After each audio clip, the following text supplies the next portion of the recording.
அதிமுகவின் முதற்கட்ட தேர்தல் வாக்குறுதியில் ஆண்களுக்கும் இலவச பேருந்து பயணம் என்று அறிவிக்கப்பட்டுள்ளது குறித்து மக்கள் குரல் பகுதியில் எழுப்பப்பட்ட கேள்விகளுக்கு நீலகிரி மாவட்டம் குன்னூர் மக்கள் தெரிவித்த கருத்துக்களை பார்க்கலாம்.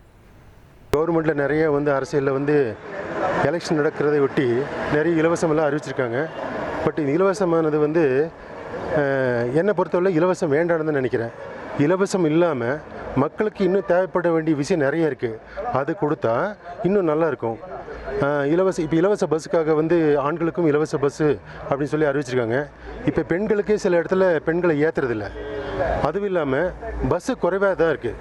இப்போ பெண்களுக்கு இலவசம்னு சொல்லி மகளிர் பேருந்து விட்டுருக்காங்க. அதை ஏற்கனவே அது சாத்தியம் இல்லாத கணக்கில் தான் இருக்குது. ஏன்னா பஸ்ஸும் சரியாக இல்லை, பஸ்ஸு சரியான டைமுக்கு வர்றதில்ல, பஸ்ஸை கம்மி பண்ணிட்டாங்க. ஏற்கனவே நிறைய இடத்துல நிறுத்துறதில்ல, ஏறினாலும் அவங்களுக்கு ஒரு அவமரியாதையை பேசுகிறது, இந்த மாதிரி சூழ்நிலையெல்லாம் நடந்துக்கிட்டு இருக்குது. ஆனால் தூரத்துல எல்லாம் வர்றதை நிறுத்த மாட்டேங்கிறாங்க. மகளிருக்கு இலவச பேருந்துன்னு சொல்லி பேருந்தை கம்மி பண்ணிட்டாங்க. ஆனால் எல்லா இடத்துலையும் கூட்டம் ஏறும்போது அவங்க நிறைய இடத்துல நிறுத்தாமல் போவதனால அவங்களுக்கு அது சாத்தியப்படுறதில்ல. அதே மாதிரி இப்போ இவர் ஆண்களுக்குன்னு சொல்லியிருக்காரு, அது சாத்தியமாகுமான்னு தெரியல. அவங்க ஆட்சிக்கு நடைமுறைப்படுத்தினா தான் எங்களுக்கு தெரியும். அதனால் இது சாத்தியமாகுமான்னு தெரியலை. இப்போ இந்த அதிமுக ஆட்சியிலையும் இந்த டிஎம்கே ஆட்சியிலையும் இந்த பஸ்ஸுக்கு ஃப்ரீயாக சொல்கிறேன்னு சொல்லிட்டு இருக்காங்களா, அறிக்கை விட்டுருக்காங்களா? அது ரொம்ப பெரிய குற்றமாகுது எங்களுக்கு. என்னென்னா இப்போ ஏற்கனவே இந்த பஸ்ஸெல்லாம் ஒழுங்காக வர்றதில்ல.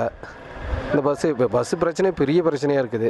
இப்போ இவங்களும் ஆண்களுக்கு ஃப்ரீன்னு சொல்லிட்டாங்கன்னா இருக்க ஓடுற 2-3 பஸ்ஸே இல்லாமல் போயிடும்னு நினைக்கிறேன். அந்த மாதிரி ஒரு கருத்து எங்களுக்கு கஷ்டமாக்குது. அதனால் இந்த ஃப்ரீயாக வேணான்னு நினைக்கிறோம் நாங்கள். மக்கள் குரல் பகுதியில் குன்னூர் மக்கள் தெரிவித்த கருத்துக்களை பார்த்தோம்.